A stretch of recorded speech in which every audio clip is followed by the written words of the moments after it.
Welcome to Not Suitable for Democracy. I'm your host, Nick, progressive organizer, here to share with you what's good and not good shaping our democracy. Now, on today's episode, we are going to untangle the web of Queen's politics and go through the proxy war between AOC and Joe Crowley. Yes, things are still happening 8 years later. Meanwhile, AOC has become a champion for progressive politics and a national firebrand. However, the proxy war rages on. And with the Democratic primaries here in New York State coming up in less than 3 weeks, we have a lot of work to do. So, without further ado, let's get into it. Real quick, make sure to subscribe to Not Suitable for Democracy on Apple Podcasts, Spotify, and YouTube. That way, you'll get the latest episodes every week. Now, back to the show. So before we dive into Queens politics, especially here in Western Queens, I'd love to share with you two amazing candidates that I'm supporting in this year's Democratic primaries. So for those watching on YouTube, you've got two signs behind me. One that says Chuck for Queens, and the other is for Shamsul Haque. Now, Chuck, not Chuck Schumer, to be very clear, is not Chuck Schumer. It is Chuck Park. Now, Chuck Park is a grassroots candidate running on a progressive platform who is challenging the incumbent Grace Meng. And he is giving her a run for her money, quite literally. So Chuck Park is a son of immigrants. He has, made his way to become a diplomat in the Obama administration for a hot minute. And fast forward, he's been organizing in the community for years. And he is running on a grassroots campaign, meaning he rejects corporate PAC money and lobbyist money, and he only accepts grassroots donations. Whereas Grace Meng, on the other hand, she has been funded by all the big corporate PACs and lobbyists. Yes, you guessed it. She has accepted money from Lockheed Martin, Raytheon, L3 Technologies, that's an AI company, and we also have APAC. Yes, Grace Meng has accepted money from APAC. That is a fact. You can look it up on Open Secrets. So we have Chuck Park, who is running unabashedly to abolish ICE, support and pass Medicare for All, to support climate initiatives, and to demand universal child care for working families right here in Queens. Now, we can go even further in depth in terms of, his record, background, policies, but just know that Chuck Park is a real one. I've met him personally, and the fact that he is nothing but just a genuine, honest man, father who is running for Queens families like his all around the district, that shows me that he's running not just because he's saying the right things, but he truly cares. The way he interacts with people. When he gives speeches, he knows how to capture people's attention, and he leads from the heart. It's that kind of political courage that I 100% endorse and support Chuck Park for Congress in New York 6th Congressional District. So please, please, please get out and vote for Chuck Park. We can make it happen, and I really hope that he will earn your vote. So, one amazing candidate to the next. The other one is Shamsul Haque. Now, I honestly did not hear much about Shamsul's campaign up until a few weeks ago. What happened there? Well, Bernie Sanders, yes, the man who almost won the presidency in the Democratic primary in 2020, but we all know what happened there. But Bernie Sanders has been running and just leading on that legacy of progressive policy and democratic socialism, challenging the corporate establishment. So what does Bernie have to do with this? Well, Bernie Sanders endorsed Shamsul Haque's campaign for state assembly.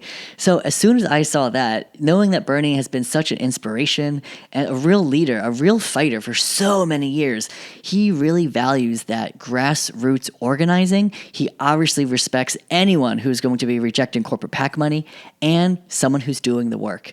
And Shamsul absolutely is. So after Bernie endorsed Shamsul, the minute I saw on Instagram, I was so excited thinking, wow, this is someone in my potential new district, seeing that I moved to Woodside, he could represent me in the state assembly. How cool is that? So I quickly, being the political organizer I am, hopped on Instagram, slid into the DMs and was like, hey, I want to learn more about this campaign. How can I get involved? And the campaign reached out. They quickly responded, and we hopped on the phone within minutes. So just the idea that we could really ask these questions, learn how to get involved, right, and take that next step, I'll say this, like I don't like sharing private conversations, right? It's a level of just, trust for me and that individual. But seeing how I became friendly with one of their campaign staff who, we've have overlapping organizing circles. So shout out to Tej. Really appreciate all the work you're doing. And Tej is great. He's been doing work with DSA for years. And the fact that he's even, having such an integral role in this campaign gives me confidence that it is a well-run campaign with people I trust that are socialists. We have socialists working on this campaign, okay? And that gives me the hope that, like, while he may not have received the DSA endorsement, right, he is running on democratic socialist principles and values. So Shamsul Haque, not only that, he's also been endorsed by Jamal Bowman. Yes, Jamal Bowman, who we know was taken out by AIPAC only a few years ago, right, when they redistricted his constituents, into a new district in the Bronx. So, that being said, they did him dirty, and that was, New York State who that did that, their Independent Redistricting Commission. So, not a fan. But we are a fan of Jamal Bowman and all the work he's been doing, uplifting candidates around the country. Even his podcast with Cori Bush, amazing. So shout out to them and Jamal doing the work. Now, last but not least, we also have Deanna Moreno. Deanna Moreno, who, if y'all have been following, since last year, we helped support her campaign and organize an event for her in a queer space, LGBTQIA plus folks. Deanna is a real one. She has our back. So when I heard that Deanna just a few days ago endorsed Shamsul, I was super excited. Just the fact that we could bring that energy and that strong socialist leadership from AD 36, which is a story on Long Island City, down here to Woodside and Maspeth, right? This is where we need it. We need to bring these ideas and these policies to the communities, really working class communities that, really deserve a dignified life. So seeing that we've got Bernie, Jamal Bowman, and Deanna Moreno endorsing Shamsul, totally hands down, trust his campaign, and I trust him with my vote. So I'll be voting for Shamsul Haque for Assembly District 30 come early voting June 13th and Election Day June 23rd. So Chuck Park, New York 6, vote for him for Congress. So now let's jump into how AOC and Joe Crowley come into the mix for these two grassroots campaigns. So Queens Democratic politics has been a roller coaster and a whirlwind, not just for the voters over the past, let's say, 10, 20 years, but even very specifically the past 8.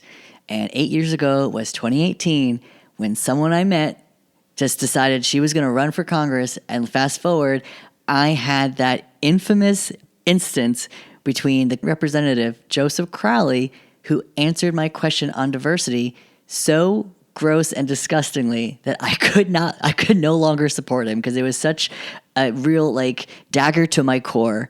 And I really felt that was not the way forward, even though he was on his way to become Speaker of the House. And that's when I decided to really throw my support behind Alexandria Ocasio-Cortez before she was AOC, became AOC. So a lot has changed since then. But how do we get to this moment, right? We're in 2026 of June. It's Pride Month. We know queer and trans folks are under attack, but even more so, we are living through the second Trump presidency, which is really the downfall of the Democratic Party. I hate to say it, but the fact that VP Harris lost in 2024, that really hurt the Democratic Party brand, but also what they were fighting for because it was really unclear. Now, fast forward, how do we grapple with this? In Democratic primaries, right? It's a lower turnout election where everyone comes in the general, right, in November. But what are New Yorkers thinking? Are New Yorkers coming out to vote in the primaries? And if this is an opportunity to push back against Trump administration, how can we do that if we're not electing strong Democrats? Thank you so much for watching today's episode. So if you like what you heard and want to learn more, then make sure to subscribe to Not Suitable for Democracy on Apple Podcasts, Spotify, and YouTube. Or you can follow along for more news and content on Instagram and TikTok. I use the same handle for both, so you can follow along at NSFD_pod. And remember, Early voting for the Democratic primaries start on June 13th, and Election Day is June 23rd. Please cast your vote. I would love for you to vote for Shamsul Haque for State Assembly District 30 and for Chuck Park for Congress in New York's 6th Congressional District. But ultimately, the choice is yours. And remember, democracy is not suitable without you.